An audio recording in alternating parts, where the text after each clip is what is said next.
Shooter en RAW, shooter en JPEG, vous avez probablement entendu parler de ça et probablement qu'il était même conseillé d'utiliser le RAW. Seulement, vous n'en avez pas envie, vous y mettez pas. Donc, on va voir dans cette vidéo les pour, les contre, parce que j'aime bien quand on fait des choix éclairés. Et surtout, je vais essayer de vous convaincre comme d'habitude que le RAW est certainement la meilleure solution pour obtenir des meilleures photos.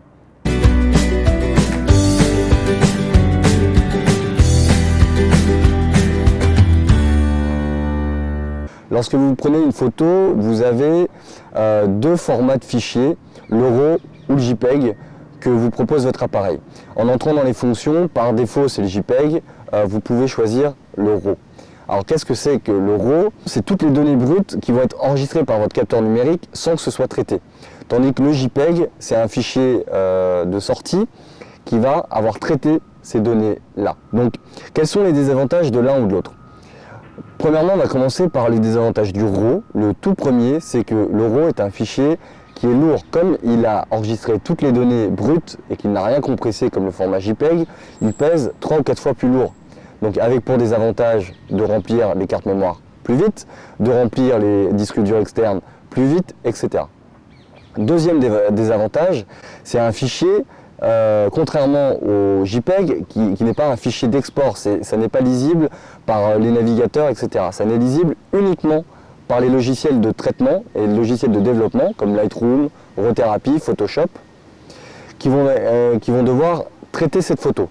Donc vous ne pourrez pas sortir vos photos de votre carte et de l'envoyer directement à vos amis ou de le partager sur Facebook. Il va falloir obligatoirement développer votre photo, comme au temps de l'argentique quand on apportait la pellicule aux développeurs de photos.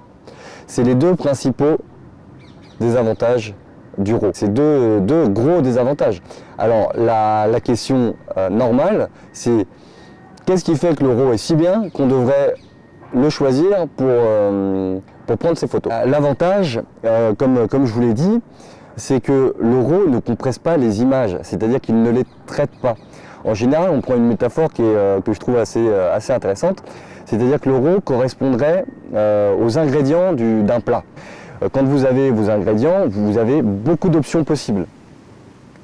Une fois que c'est cuit, vous prenez ces ingrédients qui sont cuits, vous avez un plat, mais jamais vous pourrez revenir aux ingrédients de départ, aux matières premières. Cette métaphore-là, c'est que le RAW, c'est les ingrédients, et le JPEG, c'est un plat qui est cuisiné. C'est-à-dire que votre marge de manœuvre s'amenuise considérablement. Pour rentrer un peu dans la technique, si vous voulez, c'est que un fichier, par exemple JPEG, c'est un fichier de 8 bits. Un fichier RAW, ça peut être un fichier de 12 bits ou 14 bits. Donc on ne rentre pas dans le détail exactement de ce que ça veut dire, mais ce qu'il faut comprendre, c'est que le fichier JPEG, il a que 256 tons de couleur par pixel. Tandis que le RAW, il en a de 8000 à 16000 par pixel.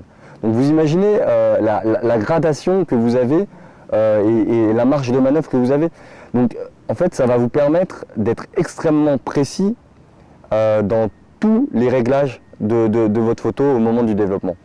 C'est-à-dire quand on parle de la luminosité, de l'exposition, de la teinte, de la balance des blancs, du contraste, on va pouvoir aller récupérer énormément d'informations qui pour le JPEG vont être bouchées ou perdues. On va pouvoir récupérer des détails dans les hautes lumières, dans les ombres. Récapituler pour répondre à la question est-ce que vous devez shooter en RAW? Moi je dis oui.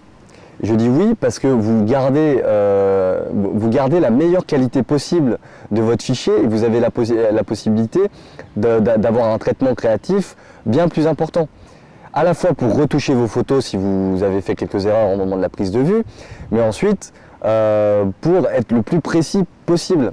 Donc évidemment je vous encourage à prendre le RAW. Par contre, si vous considérez que c'est trop d'investissement, que c'est trop de temps, que vous, ce que vous aimez, c'est la rapidité, c'est partager votre image rapidement et que c'est pas de faire une œuvre d'art à chaque photo, et à ce moment-là, oui, gardez le JPEG, ça va être plus simple. Vous n'aurez pas besoin de le développer. Vous n'aurez pas besoin de le passer par un logiciel de traitement. Vous pourrez l'envoyer tout de suite tel quel. Voilà. Donc ça dépend ce que vous cherchez comme toujours, mais mon choix à moi, si vous voulez devenir meilleur en photo, c'est évidemment de vous y mettre, de prendre en RAW et d'aller traiter vos photos ensuite. J'espère que vous avez aimé cette vidéo. Si vous avez des questions ou si vous voulez participer un peu à ce débat, vous l'écrivez dans les commentaires. Sinon, vous likez, vous partagez ou vous abonnez si vous voulez suivre les vidéos, ce que j'espère. Allez, à bientôt.